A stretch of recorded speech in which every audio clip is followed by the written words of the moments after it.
Como decía una famosa película, buenos días, buenas tardes, buenas noches. Bienvenidos a este nuevo podcast Teología Fiel. Allá donde te encuentres, queremos agradecerte que nos estés escuchando y que hayas accedido a este primer capítulo de este podcast. Un capítulo que repetiremos semanalmente. Cada viernes tendremos una nueva entrega de Teología Fiel. Tengo conmigo a Jonathan García, un amigo y compañero. Gracias por ser parte de esto, ya que uno solo es más complicado hacer todo esto. De dos se hace mejor, ¿verdad? Sí, y gracias a ti por invitarme. La verdad es que es un placer estar aquí contigo en esta tarde. Bueno, gracias, Jonathan.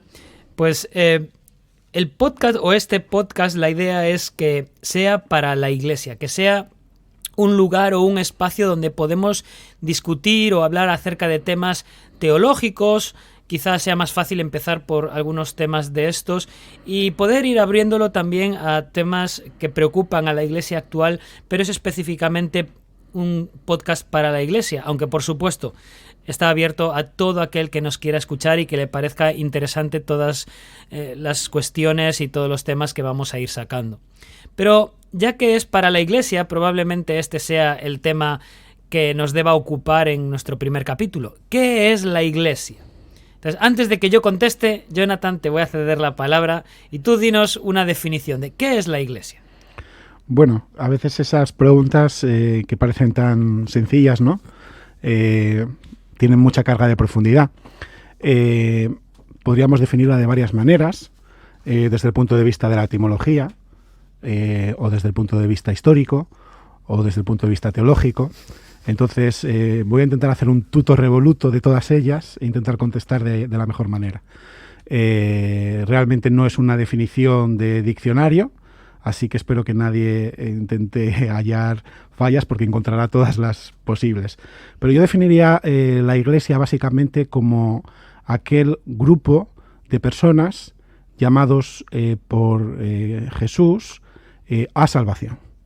De tal modo que este conjunto de personas salen de sus propios pueblos, de sus propias gentes, de sus propias naciones, casi sin apuras de sus propias lenguas, y son llamados a formar una comunidad propia, única, al cual el propio Cristo lo llama su cuerpo, porque se identifica como esposo con su marido, mejor dicho, como el marido con su mujer, que forman una sola carne, pues llama a este grupo de personas a identificarse de tal forma con él que lo llama su propio cuerpo, su propia esposa, y él, como cabeza de ese cuerpo, está llamado a ser su rey, su director, su mentor, llámalo como quieras, y a vivir una comunión eterna con estas personas. Entonces sé que no es una definición quizás muy ortodoxa, pero creo que hay muchas ideas realmente en la palabra iglesia como para resumirlas tan solo en una corta definición.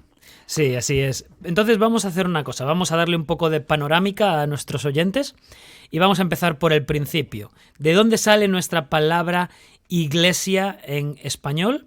Esto es bastante fácil de identificar y de seguir, que sale de la palabra eklesia en griego, que básicamente era una reunión legal de personas que se juntaban para negociar asuntos públicos. En términos generales era una asamblea. Sí, correcto. Entonces, cuando hablamos de iglesia, no nos estamos refiriendo a un edificio, que es en lo primero que piensan un español, ¿verdad? Sí. No sé cómo opinan en Latinoamérica, pero creo que es bastante parecido. Piensan en iglesia y piensan en un edificio. No, realmente el término del que viene iglesia y el propio término cuando se utiliza originalmente de iglesia se está refiriendo a un grupo de personas, a una asamblea. Ahora, hay personas que sí, vale, es una asamblea, pero también es un lugar donde calmar mi conciencia, donde yo voy a ir a sentirme bien porque lo que hablan es correcto y de repente, pues, por venir aquí, por poder estar expuesto a la predicación, entonces yo ya me siento mejor y ya me voy a casa con la conciencia tranquila. A veces hay gente que lo ve así, Sí. pero esto es un terrible error del que me gustaría que pudiéramos desarrollar un poco más acerca de esto, porque esto de yo creo a mi manera o yo calmo mi conciencia realmente está excluyendo algo fundamental en la Iglesia como cuerpo de Cristo, como tú bien lo has definido, que es la confesión de pecados. Porque sin ella no puedes ser parte del cuerpo de Cristo. De manera que si no hay ese paso, tú puedes ir a un lugar que ponga fuera iglesia evangélica o iglesia del tipo que sea, pero realmente no eres parte de esa iglesia. Bueno, has dicho muchas cosas, bien interesantes todas. Destacaría la primera, que efectivamente hay un falso entendimiento de lo que la Iglesia es. Lamentablemente, y este podcast, claro, está dirigido para personas que están y viven en comunidad, en iglesia, quizás tengan muy claro algunos aspectos de la Iglesia, pero no tanto otros. Entonces, quizás en la sociedad en la que vivimos, sí que ese aspecto en el cual la Iglesia se entiende como un templo, pues es de hecho una de las excepciones del diccionario, pues no es algo que mucha gente en iglesias, digamos, de corte evangélico, protestante o reformado, etcétera, se confundan, ¿no? Tienen claro que la Iglesia no es un edificio, sino que la Iglesia, como bien has dicho, son personas, ante todo. No cambian el continente por el contenido o viceversa, sino que saben que el edificio simplemente cumple una función, digamos, de contenedor de. De contenedor de, pero que la gente es realmente la que forma esa iglesia. Ahora bien, una vez tenido claro esto, entramos en el segundo aspecto que has destacado, y es realmente el grado de confusión luego que haya respecto a la iglesia. Vale, tenemos claro que la iglesia es la gente, pero ¿qué hace esta gente? Y creo que ahí la iglesia cumple muchas funciones, y la gente a veces tiende a confundir no el continente, pero sí la función con lo que es la Iglesia. De tal modo que si la Iglesia es una comunidad viva, en la cual hay relaciones de amor fraternales entre hermanos, hay personas que se fijan en este aspecto y para ellos la Iglesia se acaba convirtiendo en una especie de club social en el cual pueden llenar una faceta de su necesidad de relacionarse con personas. Otros quizás tengan pues algún ministerio fuerte, sea la música, sea la enseñanza, y lo hagan con cierta calidad y con cierto éxito. Y ese don, ese ministerio, esa actividad se acaba convirtiendo en el motivo. La iglesia es un lugar donde hacer cosas. Y así sucesivamente podríamos ir añadiendo errores. Entonces, conviene tener en cuenta que la iglesia, ante todo, si es iglesia, es por su vinculación personal, vital, con una persona. Sí. Y si no hay esto, no hay iglesia. Con Cristo, obviamente, es así. Sin Cristo no hay iglesia, porque como tú apuntabas al principio, Él tiene que ser la cabeza, y de hecho la Biblia muestra que la iglesia es el cuerpo, ¿no? Y muestra el cuerpo como diferentes miembros, efectivamente. Las personas hacen cosas, hacen funciones como los miembros del cuerpo. Cuerpo, exactamente, claro. Pero tradicionalmente, o más que tradicionalmente, a lo largo del tiempo, la iglesia ha caído recurrentemente en este error. Nos gusta esto, somos buenos haciendo esto, entonces nos volcamos en eso, cuando realmente la idea de la iglesia es otra. Y aquí me lleva a otro punto diferente, que es ¿cuál es el propósito de la iglesia? Y aunque yo lo explico normalmente de otra manera, hay un buen amigo que lo intenta colocar con 3 Es, porque es más sencillo de recordar después. Y el propósito de la iglesia, de un modo general, pero que abarca todas sus funciones y toda su trayectoria, sería exaltar a Cristo en primer lugar, edificar la iglesia y finalmente evangelizar a los perdidos. Entonces, me gustaría que panorámicamente, porque el tiempo de un podcast no es mucho, podamos ver estas 3. Y la primera de ellas me gustaría leeros un texto que se encuentra en Filipenses capítulo 2 y versículo 9, y que dice así: Por lo cual Dios también le exaltó hasta lo sumo y le dio un nombre que es sobre todo nombre, para que en el nombre de Jesús se doble toda rodilla de los que están en los cielos y en la tierra y debajo de la tierra, y toda lengua confiese que Jesucristo es el Señor, para gloria de Dios Padre. Y si algo que tenemos que tener claro es que si esta es la intención de Dios Padre para con Cristo, para con la persona de Cristo, tiene que ser necesariamente el propósito o uno de los propósitos de la Iglesia, ya que la Iglesia es el cuerpo de Cristo. Sí, efectivamente, hay varios motivos. El que mencionas está perfectamente un texto muy claro de la Escritura. Ahora que estabas hablando de Filipenses, yo estaba mirando en el libro de Hechos también, cuando nace la Iglesia, un texto también muy conocido recurrentemente, el 2:41, donde dice... de hecho, estoy hablando, y sobrevino temor a todas las personas, y muchas maravillas y señales eran hechas por los apóstoles. Todos los que habían creído estaban juntos, tenían en común las mismas cosas, vendían sus propiedades, sus bienes, los repartían a todos según sus necesidades, y perseverando unánimes cada día en el templo y partiendo el pan en las casas, comían juntos con alegría y sencillez de corazón, alabando a Dios y teniendo favor con todo el pueblo. Y el Señor añadía cada día a la Iglesia los que iban siendo salvos. Y bueno, hay más textos en Hechos, alguno parecido a este, donde van apareciendo diferentes motivos. Respecto al texto que leíste, el de Filipenses 2:9,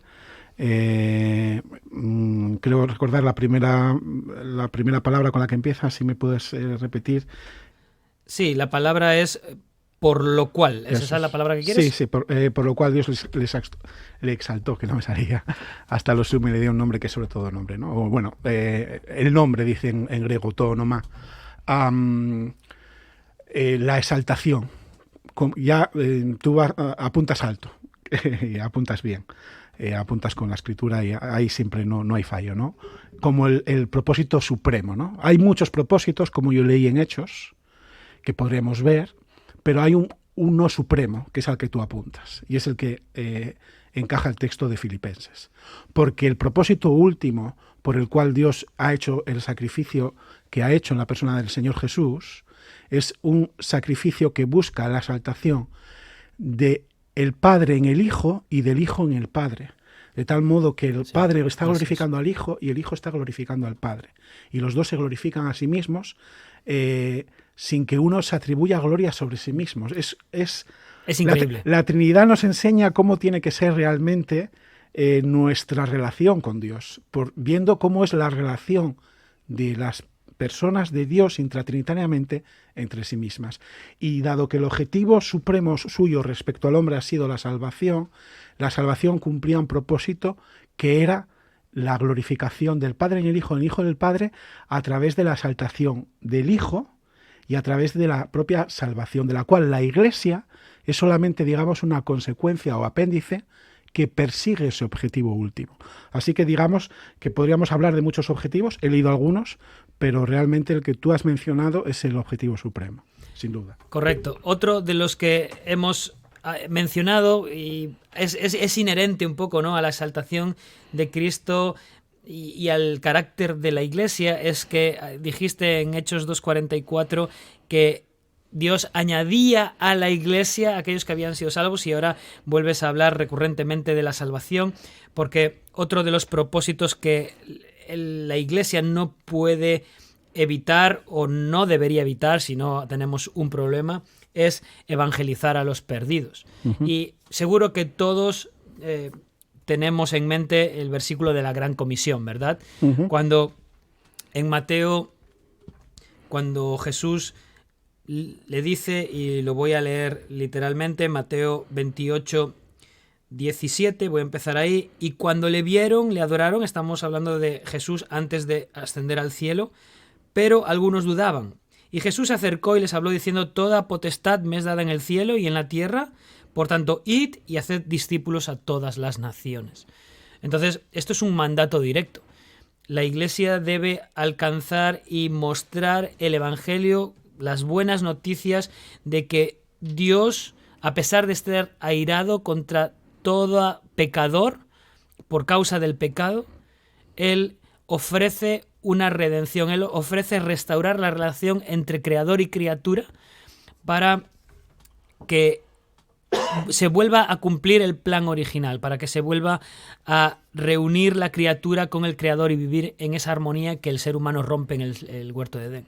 Efectivamente. Si estuviéramos en una clase de filosofía, que no estamos, hablaríamos de que la causa primera de la que hablaste, la del texto de Filipenses, aludiría a una causa final, es decir, es el objetivo último.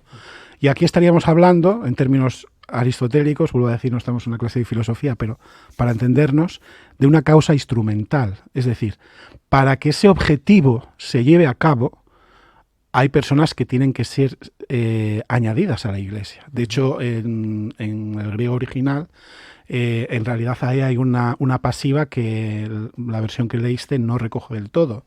Realmente estas personas han sido añadidas. Realmente ellas es un dejar llevarse, por decirlo de alguna manera, ¿no?